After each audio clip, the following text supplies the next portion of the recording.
Oke, langsung saja kalau gitu kita minta Pak Iskan untuk merespon apa yang disampaikan. Alasan-alasan tersebut cukup masuk akal kah, Pak? Terima kasih.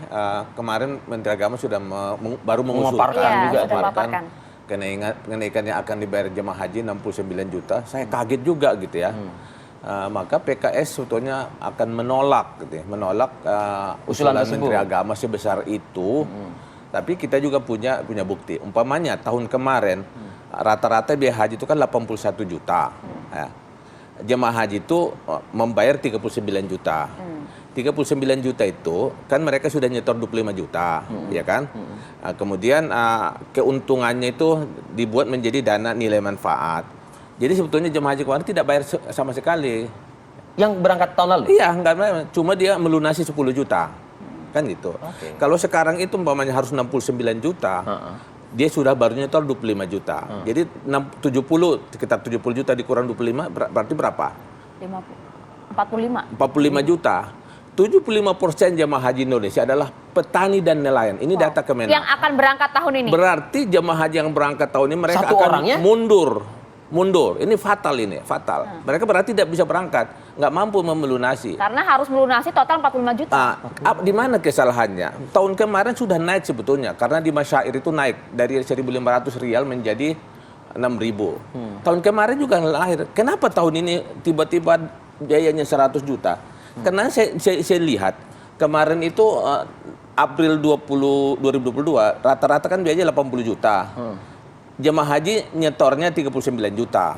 Jadi 35 juta tanpa 5 juta nilai virtual. Oke, total 39. Dia nggak bayar sama sekali, cuma nambah 10 juta. Karena nilai manfaatnya 41,53%. Nah sekarang yang ditunjukkan oleh Gusmen itu, nilai manfaat itu 29,7 juta. Apa artinya nilai manfaat? Jemaah haji kan nyetor 25 juta. Itu keuntungannya namanya nilai manfaat. Nah sekarang kenapa dibebankan ke sini? Karena kesalahan dari Badan Pengelola Keuangan Haji dan Kementerian Agama dalam mengelola uang dibebankan jemaah haji yang berangkat tahun ini. Itu tidak adil. Ini kesalahan, kenapa kesalahan? Kata-kata kesalahan yang digunakan. Saya bilang kesalahan gini. Jadi nilai manfaat itu kan adalah keuntungan dari dana haji. Banyak jemaah haji sebelumnya ini kepake dana keuntungannya oleh jemaah haji yang lewat. Mereka dibebankan kepada jemaah haji yang sekarang. Itu tidak boleh. Maka nanti ini belum keputusan ya. Saya nanti akan bertarung di komisi. Kenapa sekarang naik 20 juta? 20 juta dari tahun kemarin. Karena nilai manfaatnya itu disedot oleh dia. Jadi 41,5%, yang kemarin cuma 29%.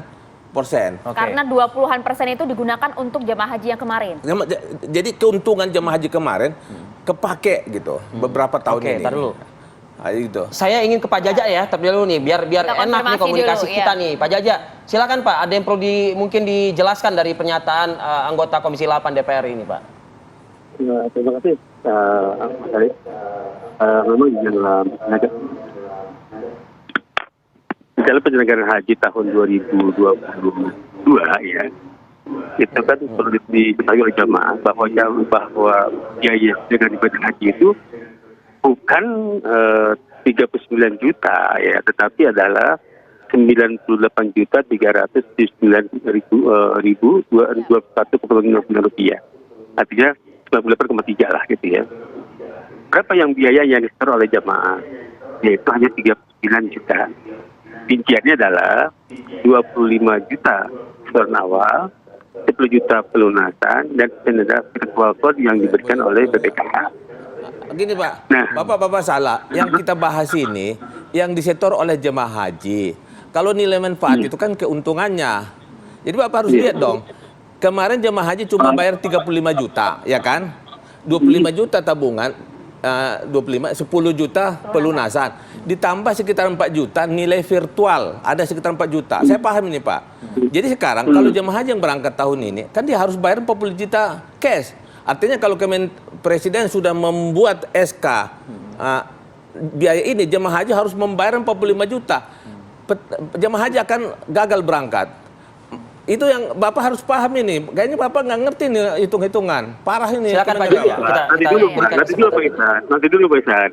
Ini Pak ya, kita juga harus fair Pak terhadap keuangan jemaah haji. Yang pertama adalah, kalau kita fair, kita buka-bukaan nih ya.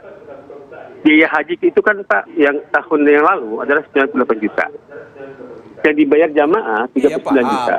Yang dibayar Ya, jemaah haji nanti yang kita dulu, bahas, Pak. Pak. Yang Iya. dibayar jemaah haji. Kita beri kesempatan dulu ke Pak Jaja. Pak Jaja dulu. Silakan, Pak. Tadi dulu Pak. Jadi kan yang 58 juta itu dari nilai manfaat. Nah, saya kan tanya Pak, tahu itu buka-bukaan. Dari uang tahun awal 25 juta. Terus di pelunasan 10 juta Pak. Mereka menabung 35. kemarin yang tahun 2022 adalah jamaah yang berangkat kita bisa sebelumnya menjaga 10 tahun. Pak. Dari 10 tahun, kalau kita bagi bunga per tahun adalah misalkan 3,8, tadi hanya 8 jutaan, ada 8 ribuan Pak. Berarti kuota itu hanya 8 juta. Jadi jamaah itu hanya 44 juta Pak. Sementara yang kita butuhkan adalah 54 juta, dan yang 40 juta ini, yang 44 juta ini kembali lagi Pak kepada jamaah 6 juta. Nah yang dipakai uang siapa? Bukan di situ Mas Pak. Tahun kemarin juga JM saya udah naik.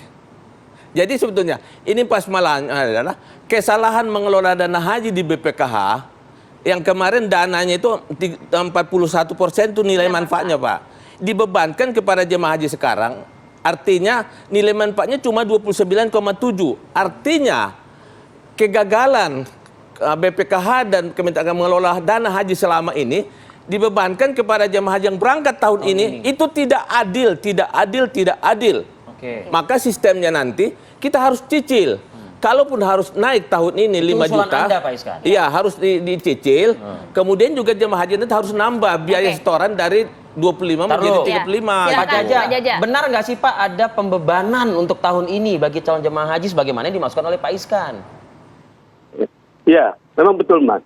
Itu ada pembebanan kepada jamaah. Makanya kami mengusulkan kepada DPR untuk kita bahas bersama. Apakah dari dana yang kita usulkan ini berdasarkan betul atau tidak? Karena apa? Yang perlu kita lihat adalah strategi keuangan. Apabila dana yang lalu ya, itu kan jamaah subsidinya yang begitu besar. Subsidinya tapi dari jamaah yang belum berangkat.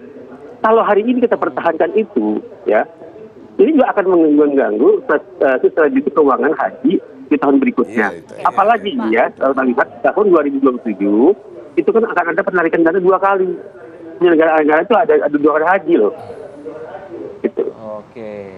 Iya betul. Baik. Paham nggak? Oke.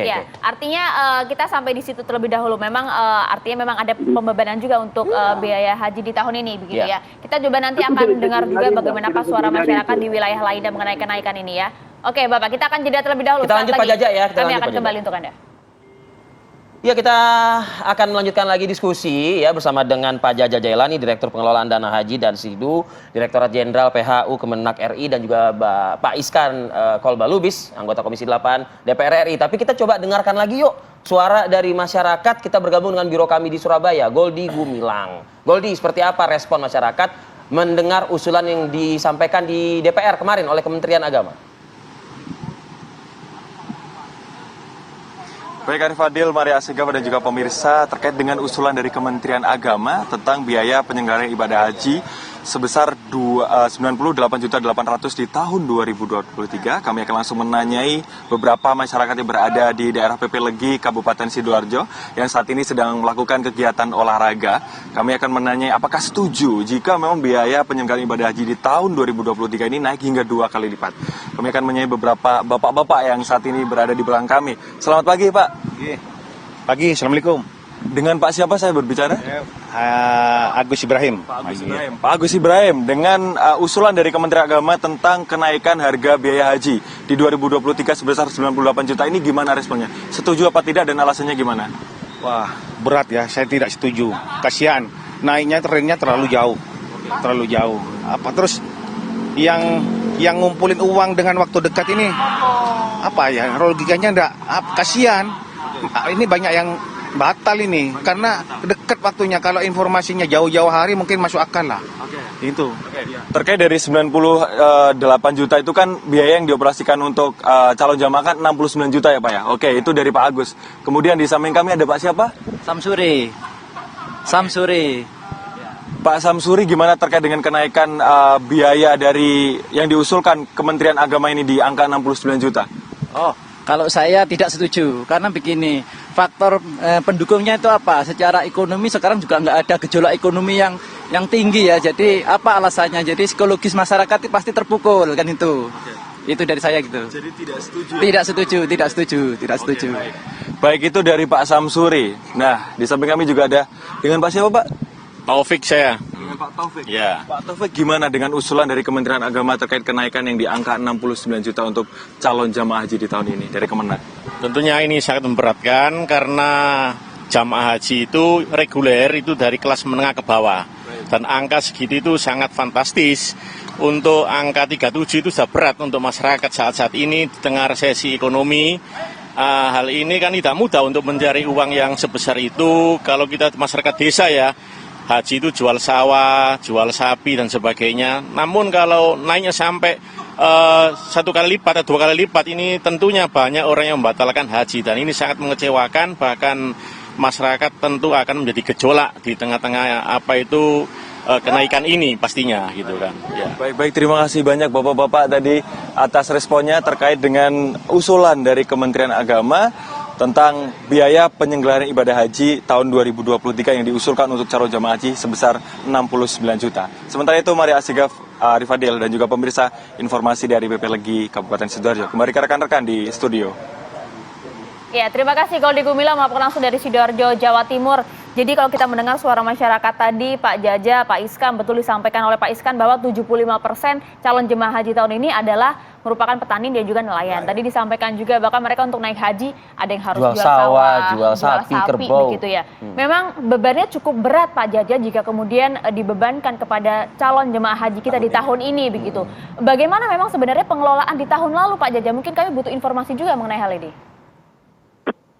Gini Mbak ya, kalau berkaitan dengan pengelolaan keuangan itu berada di Kementerian, berada di Kementerian Agama, tetapi di BPKH. Nah, BPKH di dalam pengelolaan keuangan ini kan tugasnya adalah menginvestasikan dana haji. Pemerintah dalam hal ini, Kementerian Agama, dalam amanahnya adalah setiap tahunnya mengajukan anggaran. Dalam pengajuan anggaran ada beberapa hal yang kita lihat. Yang pertama adalah layanan dalam negeri, layanan di luar negeri. Layanan yang disampaikan kepada kita dari tim yang berangkat ke Saudi, ada beberapa hal yang mengakibatkan adanya kenaikan. Yang pertama adalah nilai kurs, Mbak ya. Yang kedua pesawat. Itu yang paling besar menimbulkan kenaikan di tahun ini.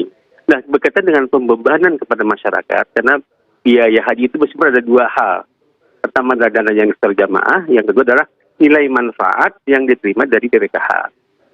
Yang menjadi konsen kita dan hari ini adalah keberatan masyarakat yang disampaikan oleh Pak Isan tadi berkaitan dengan angka yang 69. Nah, angka 69 ini kan belum final, Mbak. Nanti akan kami bahas ini kan usulan. Nanti bersama Pak Isan, nanti akan dikritisi, sehingga akan ada titik temu berapa yang akan disepakati oleh pemerintah bersama mitra kami dengan DPR. Kami mengajukan itu adalah karena melihat dari hal-hal yang tadi, yang mengakibatkan adanya kenaikan di dalam pelayanan ibadahnya tahun 2023.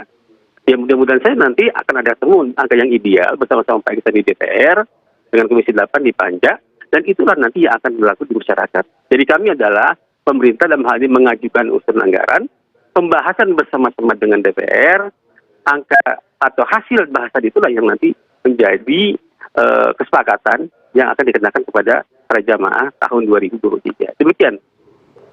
Jadi itulah indahnya Apa Kabar Indonesia Pagi loh ya, karena sudah ada ajakan dari eksekutif kepada legislatif loh, ya kan, untuk kita duduk bersama komunikasi. Usulan kalau secara highlight gitu loh, setidaknya dari PKS deh, apa biar sama-sama eksekutif bisa mendengarkan gitu loh. Yang pertama, bebannya itu harus dibagi, jangan dibebankan langsung tahun ini. Gitu. Itu yang pertama. Yang kedua harus melakukan optimalisasi. Seperti biaya tiket diusulkan 30 juta. Kemarin kan 28 juta. Kemarin kan harga minyak $114 kan. 70% biaya pesawat itu kan minyak. Sekarang kan minyak cuma 74. Kok pesawatnya naik? Itu akan kita sisir satu per satu. Rp1 pun kita sisir. Jadi pertama harus kita optimalisasi dulu anggaran yang terlalu mahal. Terus yang kedua, temuan KPK tahun 2019 ada 250 miliar dana yang tidak efisien. Nah, ini harus kita lihat. Apa itu namanya efisien maksudnya? Ya rumah itu mahal, penyewaannya tidak ada tender di sana. Ini udah temuan loh tahun 2019. Kementerian Agama harus hati-hati nih. Tahun 2019 itu temuan. Jadi pertama anggaran itu kita ini kan. Terus yang ketiga ini sebetulnya kalau saya berpikir kenapa begitu tinggi naiknya? Karena nilai manfaat ini dibebankan ke jemaah haji. Kalau kemarin nilai manfaat itu kan 29,7 juta, itu sekitar 30%. Sekarang itu nilai manfaatnya 41,5 juta. Jadi bisa seharusnya nilai manfaat itu tidak dibebankan. Nah, solusi dari PKS bagaimana untuk kemudian agar nilai manfaat ini ke depan bisa yang daftar tahun ini harus dinaikkan itunya apa? Setoran awal dari 25, 30 atau 25. Itu kan nambah nanti uang. Jadi bisa diolah lagi ya. Keuntungan itu kan nambah jadi gede dia. Baru kita bagi jemaah haji yang berangkat 2024, 25. Kita kasih waktu 5 tahun supaya tidak terbebani jemaah haji yang berangkat tahun ini. Gitu caranya. Kan gini, dan haji kan ada 150 triliun. Itu dikelola dengan yang baik. Jangan jadi kampungan gitu. Situ Pak Jaja, ini sempat muncul nggak sih dalam diskusi di eksekutif di Kemenak? Ya, solusi ini. Seperti ini, Pak, gitu loh. Terima kasih, Mas. Nah, ini memang menjadi diskusi kita ya. Yang pertama adalah kita harus melihat bagaimana keberlanjutan keuangan. Kalau dengan pola seperti tahun yang lalu, ini kan akan sangat berpengaruh terhadap dana yang akan jemaah berangkat akan tahun berikutnya. Salah satunya adalah kita telah membuat kajian, Mas. Memang perlu kami sampaikan kepada Komisi 8, ini Pak Iran, bersama akademisi, bahwa nilai manfaat tadi, setoran jamaah atau BV, itu memang harus ditingkatkan ke depan, Pak. Setuju itu, Pak. Saya senang sekali. Yang kedua, kalau juga peningkatan kepada jamaah, tentunya kan juga yang rasional. Dan apabila nanti kesepakatan misalkan dalam setoran awal dari 25 menjadi 30, ini kan ada masa tenggang lama yang akan mereka tunggu. Bagaimana mereka mencicil untuk menambah tabungan tadi, sehingga pada saat mereka berangkat itu juga akan meringankan beban mereka. Itulah salah satu kajian yang kami buat bersama akademisi, nanti yang akan kami laporkan kepada Komisi 8 dalam bagaimana merumuskan setoran awal dan pelunasan ke depan yang menjadi beban jamaah sehingga tidak memberatkan jamaah. Demikian, Mas. Itu dia. Jadi sebenarnya harapannya juga sama, jangan sampai kemudian dibebankan kepada jamaah. Kita tunggu nanti hasil komunikasi antara Kemenak dan juga DPR RI. Terima kasih banyak Pak Jaja Jailani. Pak Iskan, terima kasih banyak. Kalbalubis, terima kasih waktunya. Selamat nanti bercengkrama bersama begitu ya. Baiklah, kami akan jeda terlebih dahulu pemirsa. Apa kabar Indonesia Pagi kembali untuk Anda sesaat lagi.